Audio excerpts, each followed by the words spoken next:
అప్పు తీసుకొని వ్యాపారం చేస్తూ, అప్పు ఎగ్గొట్టేటప్పుడు, ఆ ఎగ్గొట్టేవాడి వ్యాపారాన్ని స్ట్రీమ్ లైన్ చేసి, ఆ తర్వాతన మొత్తం అప్పు తీర్చేటట్టన్నా చూడాలి. లేకపోతే వాడు తీర్చలేడనుకున్నప్పుడు వాడి దగ్గరున్న ఆస్తులంతా దఖలు జేసుకోవాలి.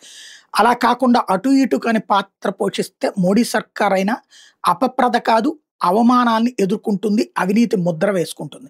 వాస్తవంగా ఓడా ఐడియాకి సంబంధించి అతి పెద్దదైనటువంటి అంశం సుప్రీం కోర్టే తీవ్రంగా తప్పుబట్టి మోడీ సర్కార్‌ని ఆ రోజున నిలదీసింది. ఏంటంటే వీళ్ళకి సంబంధించి 5,606,00,00,000 బకాయిలున్నాయి. ఏజీఆర్ స్థూల ఆదాయ బకాయిలున్నాయి.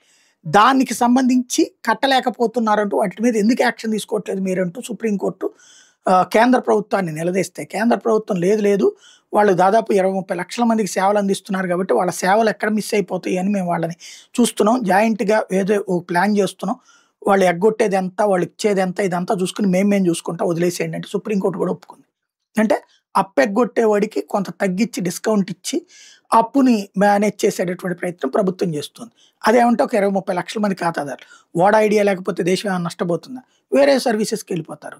కానీ ఆ పేరు చెప్పుకొని బ్యాంకుల సొమ్ము ఎగ్గొట్టేటటువంటి దరిద్రులను ఎందుకు నెత్తినేసుకురావాలా?